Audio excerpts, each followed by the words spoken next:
Got quoted 8.5K for a gas and plumbing course. I'm in a warehouse at the moment. Is it worth it?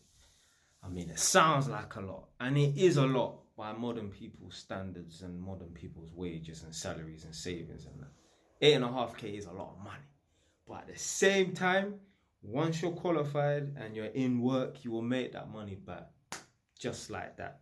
You'll be on £1,000 a week minimum, easily.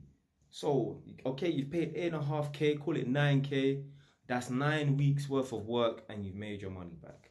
You know, in life, you've got to make some sacrifice by way of time or sacrifice by way of money, you know. You got to invest money to make money. You got to see this 8.5K as an investment in yourself. So maybe I should have waited and asked some questions and that, like, oh, how long's the course for? Because I don't want guys jumping on these 2 week fast track courses and that, because I feel like some of these training courses, training institutes and that, are just trying to rip the young people or people them off. You know what I mean? But if I was you, go on YouTube, maybe TikTok, but go on YouTube and watch some tutorials on how to do basic plumbing work. What I want you to do is I want you to go and search some videos on how to change taps. So the taps on the sink in the kitchen or taps on the sink in the bathroom or the toilet downstairs. I want you to buy some new taps and I want you to change the taps. Even if it's your mum's house, go and change the taps. Just make sure you have the isolation valves so that you can turn the water off so that if something goes wrong, you know what I mean, you ain't going to have a flood. I want you to go onto YouTube and change the taps in your own yard. It's an easy job.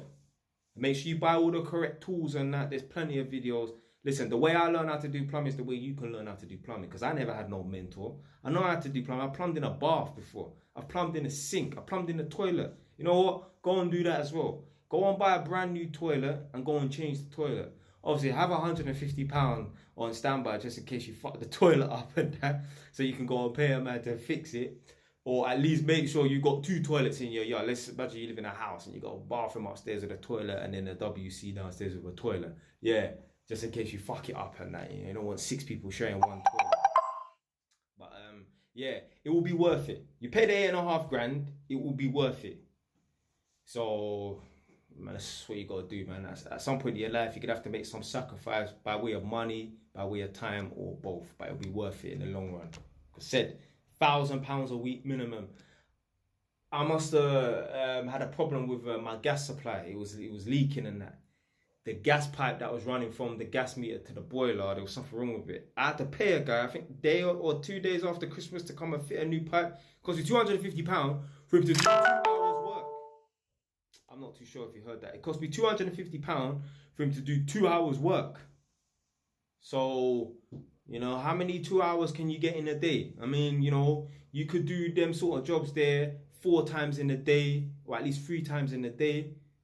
3 times 250, 750. You know, 4 times 250, £1,000. So there's money to be made out here, man. But, you know, you've got to spend the money to make the money. No business just started by itself without anyone's putting any money into it. So that's what you got to do, man.